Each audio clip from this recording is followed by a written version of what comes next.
صلی اللہ علی محمد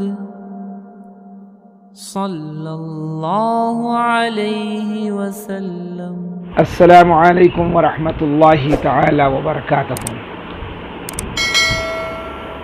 الحمدللہ الذی وکفی وسلام علی عبادہ الذین اصطفی، اما بعد۔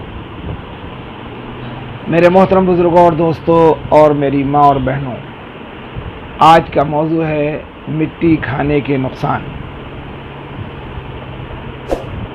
بہت سے ایسے لوگ ہیں کہ جو مٹی کھاتے ہیں، اور گاؤں میں اکثر وہ چولہے کو توڑ کر اس کی مٹی کو کھا جاتے ہیں۔ اللہ ہدایت دے اور سمجھ عطا فرمائے۔ اس کے بارے میں ایک حدیث آپ کے سامنے پیش کرتا ہوں، غور سے سنیے۔ اللہ کے نبی صلی اللہ علیہ وسلم نے ارشاد فرمایا کہ جو شخص مٹی کھاتا ہے تو وہ گویا خودکشی کرتا ہے۔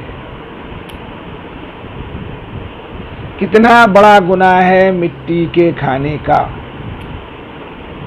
جو آدمی اپنے کو پھانسی پہ لگا لے، آگ سے جلا دے، ندی میں کود جائے، زہر کھا کے مر جائے، خودکشی کر لے، وہ سزا اور وہ عذاب مٹی کے کھانے والے کو ہوگا۔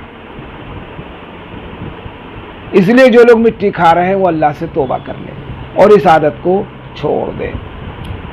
حضرت عائشہ رضی اللہ تعالیٰ عنہ سے روایت ہے کہ فرمایا رسول اللہ صلی اللہ علیہ وسلم نے کہ عائشہ، تم مٹی کبھی نہ کھانا۔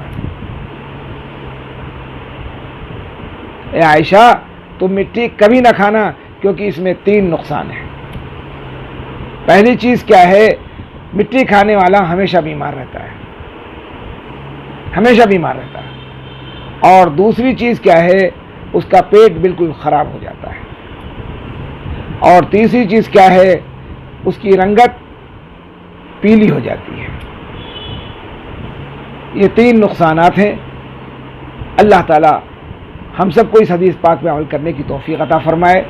اس ویڈیو کو، اس بیان کو زیادہ سے زیادہ شیئر کریں، تاکہ جو لوگ مٹی کھا رہے ہیں وہ اللہ سے توبہ کر لیں اور مٹی کھانے کے نقصانات سے دنیا میں بچ جائیں اور آخرت کے بھی عذاب سے بچ جائیں۔